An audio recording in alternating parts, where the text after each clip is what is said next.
Hello there. Ken Lane, API Evangelist here for another one of my API Evangelist conversations where I just talk to interesting folks who are doing interesting things with APIs.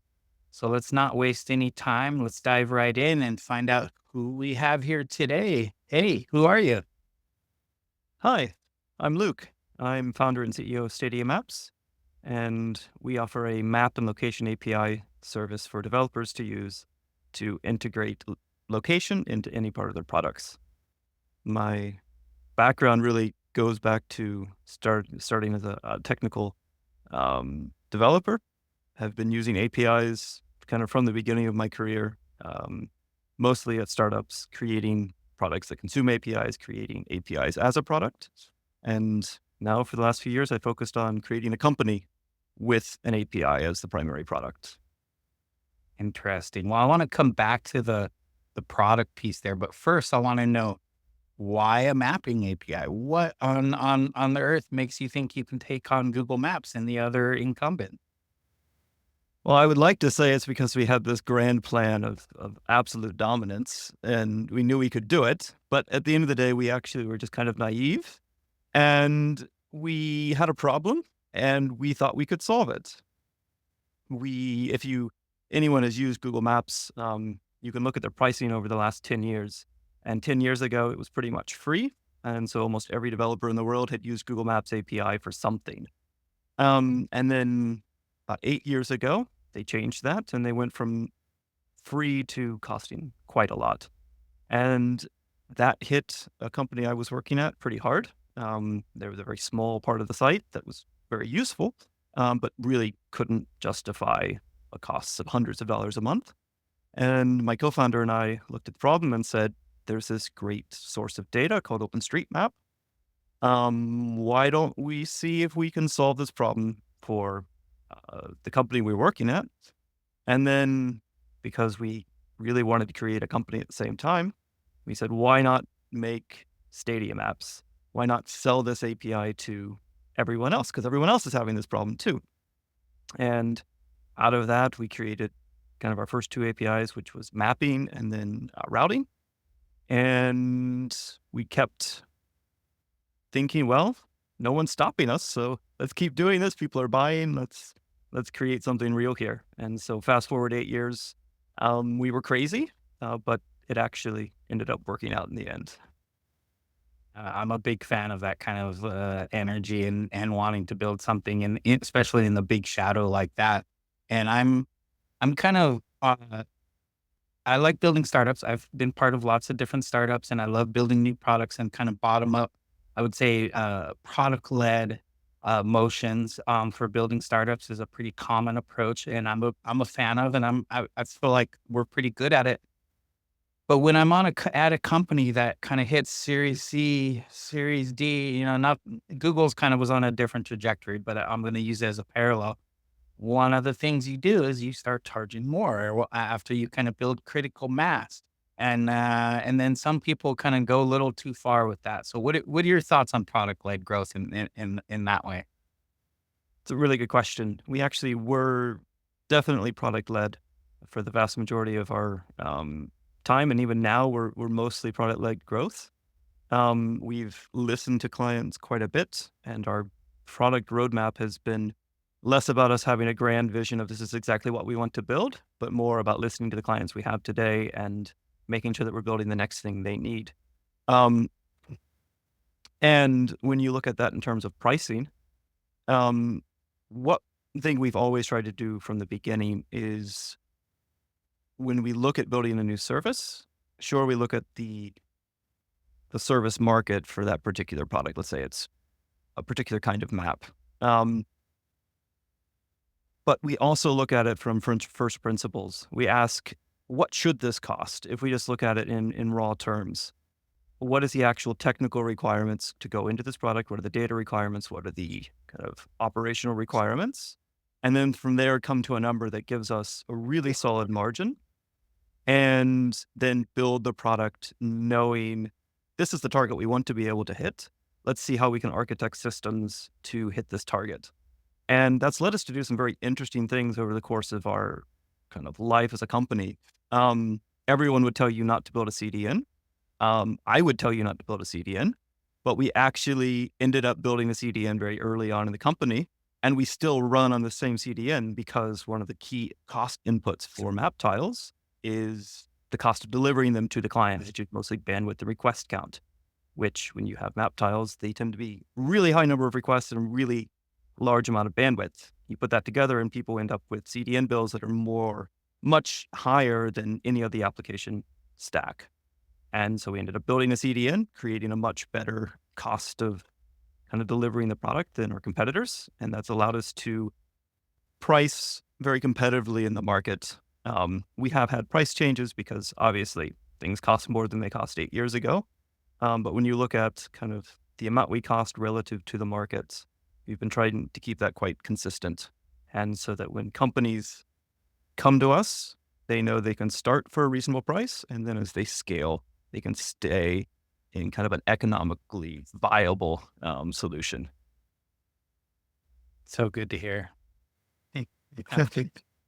Honest, I just have spent too much time in the echo chamber where things start with this and then they just go to a whole different realm and universe. So it makes me happy. But kind of, I heard it in there throughout what you said, but I would like to kind of be more precise in asking this. And you said it quite a bit. APIs is a product. What does that mean?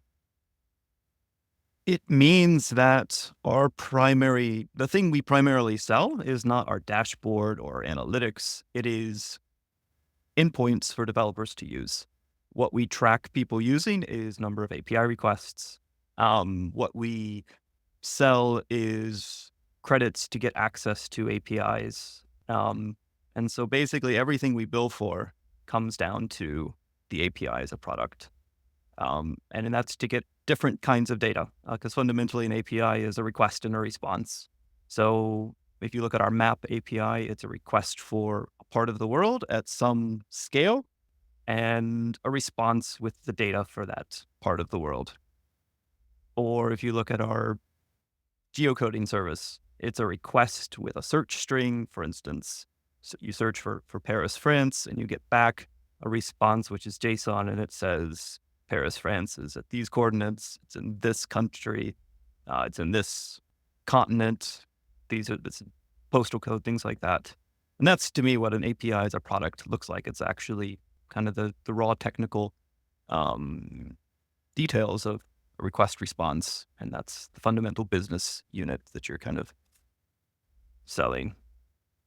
Yeah, I like it. I think that I'm very focused on HTTP APIs and kind of uh, really, I know there's a lot of other APIs out there, GraphQL, there's a lot of Kafka, gRPC, but I'm staying very focused on defining HTTP APIs and governing them because of what you just said is that bounded context of what is a product that's not just meaningful, that's meaningful to someone and they're going to give you money for it. And you can actually understand that and have a feedback loop with them. That's really the key aspect that I think the web brings us when it comes to APIs. But when you're building a business like you are and trying to sell these products, like what's your biggest challenge right now? I think when you look at it, the first biggest challenge we hit was the technical. We had to start with what is amounts to gigabytes or terabytes of data and reduce it to something that's fast, efficient, and affordable. And that's the problem we really solved for the first probably 4 or 5 years of the company. And then at that point, being technical founders, we realized that we'd spent 5 years building a product and not selling it. And so really the challenge has been as technical founders to learn how to market and sell this fantastic product that we built. And I think if you look at a lot of technical founders, it's the same growing process of you start with a great product and then you realize only 10% of the people that should be using it are using it. And you think, well, we'll add this feature and then those other 90% of people will come because someone will talk about us. And then eventually you realize no one's going to talk about you. You have to go talk about yourself and go out and get people to be interested in what you've built. And that's really the challenge right now is we have quite a few customers, quite a few users, but actually getting out to all the customers that could potentially benefit from what we've built at Stadia Maps. Yeah, I spent some time on your site. I do a lot of profiling of APIs. I also have an API search engine that I'm kind of building off on the side. And so I've looked at a lot of API portals, I looked at a lot of API resources, and you guys have everything there. I mean, you have all of what I would expect from a set of mapping resources. You have the directions, you have locations, routes, all of the core resources, but you also have the portal and all of the supporting, support and docs and all the things that you would expect as a developer. Do you feel like that all speaks to um, so I guess is your customer the developer, or are you gonna have to kind of craft that to speak to more of a business audience as well? I think through most of the life of the company, we have crafted what we've built for developers. We are developers, so it's easiest for us to speak to other developers. And quite frequently, customers do come to us through kind of the development team. But I think you're right that quite a bit of the messaging and the kind of work we've done so far has been targeted at developers. And as we grow, it's going to have to also target the people making the decisions and do a better job of communicating the same values that developers understand more intuitively because it's kind of what developers do every day is work with APIs and convert those same values into messaging that a business decision maker will understand. Yeah. Yeah, well, I may like to have you back in the future and talk more. I'm really working to reach the product manager, the kind of business stakeholders. And not that I'm going to stop talking about APIs, but I want to learn to talk more about business outcomes and things that matter to these folks. And so and the CDN piece, I think, is another thing I would like to learn more about. You guys building your CDN, but we can talk about this in the future. But one last question before I let you go.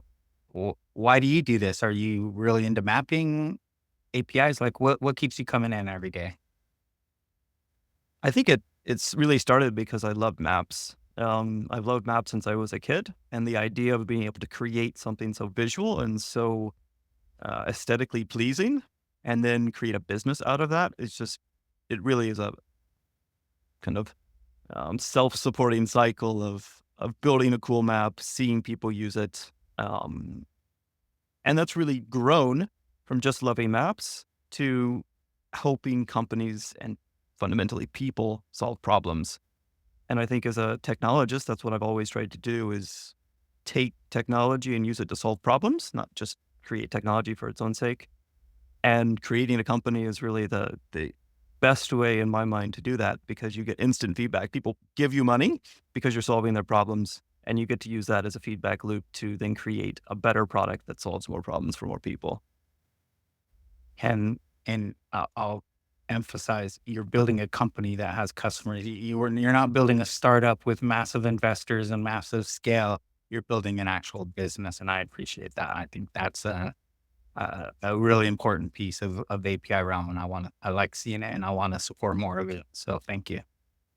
Thank you. Well, I appreciate you coming by, Luke. Thanks for sharing your story, and like I said, maybe we can have you back. It was a pleasure. Hope All to right. Very cool. Exactly the type of API provider I'm looking to showcase here. I love the company focus. Their site, definitely go check out their site. I'll include several links in the show notes. But I definitely see the value of affordable, realistic mapping, especially in a time of environmental uncertainty. A lot of things, disasters in the future. I think these things are going to become increasingly critical. And I appreciate Luke coming by and having a chat. But until next time, I appreciate y'all tuning in. Thanks.